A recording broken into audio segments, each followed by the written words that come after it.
Falamos agora desta casa, xa que a Fundación TIC vende a asinar outros 9 convenios de colaboración.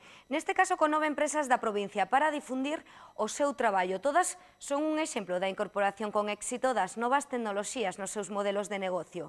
Con estas incorporacións xa son 38 as organizacións cos que colabora a Fundación coa participación de bolseiros da Escola de Imaxe Son. Representantes das 9 empresas e o presidente da Fundación formalizaron esta semana os convenios que permitirán a difusión do seu traballo e a formación práctica de antigos alumnos da EIS. É un convenio moi interesante, sobre todo para pequena empresa e pequena e mediana empresa, dado que nos permite acceder a tecnoloxías que de outro xeito non sería complicado. Me parece moi interesante porque dá a conocer empresas de Lugo que estamos traballando neste tema en toda España e promocionarnos en Lugo. Estas empresas son un exemplo da incorporación das novas tecnoloxías nos seus negocios, algo vital no século XXI. Porque se trata de sensibilizar a la sociedad en todos los aspectos referentes a las nuevas tecnologías.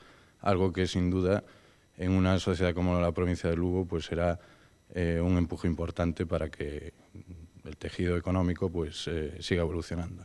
Parécenos moi interesante e moi importante que desde as administracións e outras entidades den apoio ao texido empresarial. Pero tamén valoran o apoio da Fundación nunha época especialmente complicada. Xa que nos permite realizar unha serie de vídeos, incluso corporativos, e de imaxe da empresa que nos facilita moito nesta época de crise poder chegar incluso a máis xente dunha maneira moito máis asequible para todos e moito máis, é un xeito de máis profesional.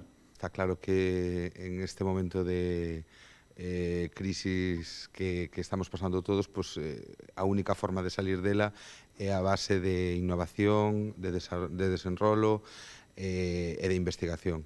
Precisamente a innovación e as novas tecnoloxías son fundamentais na zona rural. Iso que hoxendía as novas tecnoloxías son fundamentales en calquera tipo, e máis no meu caso, no caso do rural, porque realmente podemos acceder a todo tipo de tendas en España e xa estamos en Alemania. Iso todo foi gracias a internet. Todo o que seña colaborar e axudar a que o agro colla camiño e que ao mesmo tempo atopemos con xente con novas ideas, novas perspectivas que podan colaborar nas empresas, lóxicamente é un tema moi interesante que ten que ser beneficiar a ambas partes. Estas empresas suman as 29 asociacións deportivas e sen ánimo de lucro coas que está a colaborar a Fundación TIC. A Coral Polifónica Francisco de Cientosa de Castro de Rei foi unha das asociacións coas que a TIC asinou un convenio de colaboración este ano para difundir o seu traballo.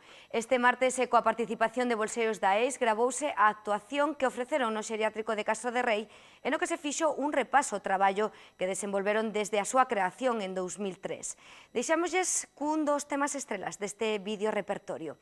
Lembren que voltamos a vindeira semana. Feliz 2011.